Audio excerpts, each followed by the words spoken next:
नमस्कार। ओम शांति। आज दुनिया में देखा जा रहा है, पराये तो पराये, लेकिन कई बार अपने भी हमारे साथ ऐसा व्यवहार कर जाते हैं कि कहीं ना कहीं दिल पे बड़ी चोट लगती है।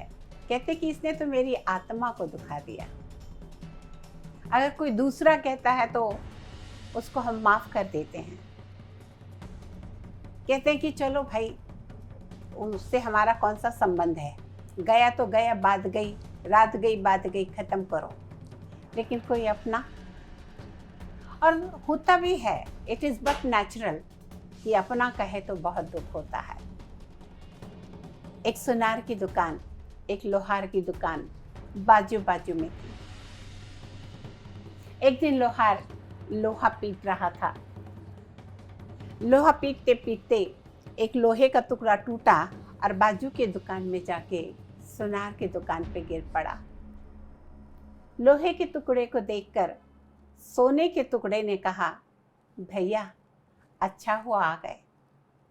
बहुत दिनों से मेरी प्रबल इच्छा थी कि मैं तुमसे बात करूं। लोहे के टुकड़े ने कहा कि क्या बात करनी है। कहा ज्यादा नहीं, बस सिर्फ एक प्रश्न करना है। कहा करो। कहा मुझे एक बात पूछना है, जब लोहार तुम्हें पीटता है, धाम धाम धाम, तुम इतना चीखते क्यों? तुम इतना आवाज क्यों करते हो? देखो पिटाई तो मेरी भी होती है, सुनार भी मुझे पीटता है, लेकिन मैं इतना नहीं चिल्लाता। तुम क्यों इतना चिल्लाते हो? तब उस लोहे के टुकड़े ने बहुत मर्म स्पर्शी जवाब दिया, भाई मेरे, मैं इसलिए चीखता हूं कि मुझे मारने वाला मेरा अपना है। लोहार क्या करता है? लोहे को आग में गरम करके, लाल करके, और उस लोहे को जिसको लाल किया है उस पे हथौड़े से ही मारता है। तो लोहा लोहा अपना हुआ ना, जो हथौड़ा है वो भी लोहे का, और जिस पे पीट रहा है जिसको, वो भी लोहे का। तो उसने कहा, मैं इसलिए चीखता हूँ कि मुझे मारने वाला मेरा अपना है। तुम्हारी आवाज़ इसलिए ज़्यादा नहीं निकलती कि तुम्हें मारने वाला तुम्हारा अपना नहीं है। सुनार तुम्हारी पिटाई जरूर करता है, लेकिन सोने की हथौड़ी से नहीं, लोहे की हथौड़े से। बात तो छोटी सी थी, लेकिन सही में लगा कि आज कहीं ऐसा ही घर घर में, परिवार में ऐसा होता हम देखते हैं। इवन ऑफिसों में जहाँ हम काम करते हैं, वर्क करते हैं, छोटी छोटी बातों में लोग टॉन्टिंग कर देते हैं। छोटी छोटी बातों में ऐसी बात कह देते हैं कि दिल को चुभ जाती है। ना करें ऐसा।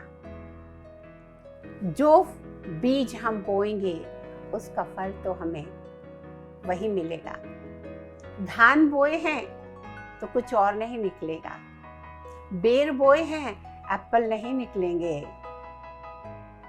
मैंने दुख दिया है, मेरे जीवन में सुख नहीं आ सकता। मैंने किसी का अपमान किया, मैंने किसी को धोखा दिया, मैंने किसी का नुकसान किया है, मेरे सामने वो ना करे तो कोई और करेगा। लेकिन जो हम कर्म करते हैं वो रिटर्न तो जरूर हमारे पास आता है।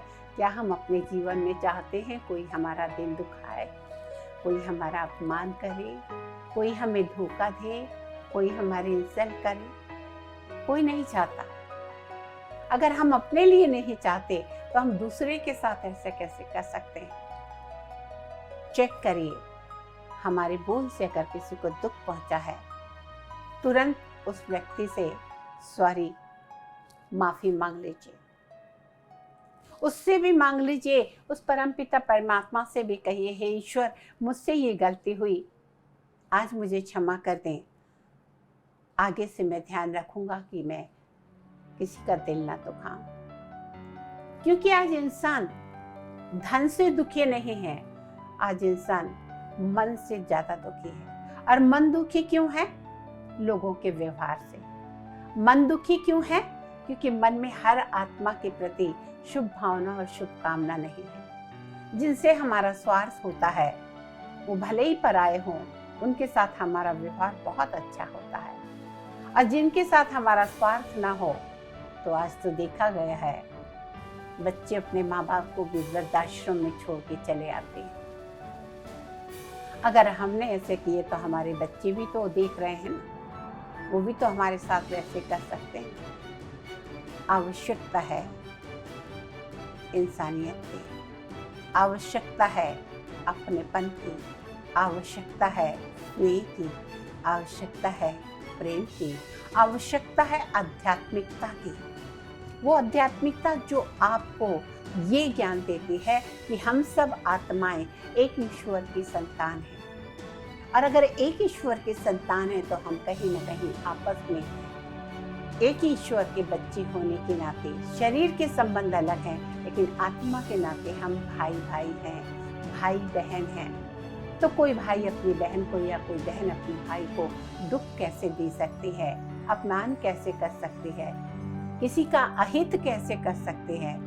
तो ध्यान रहे हमसे किसी का दिल न दुखे, वरना कोई ना कोई हमारा भी दिल जरूर दिखाएगा।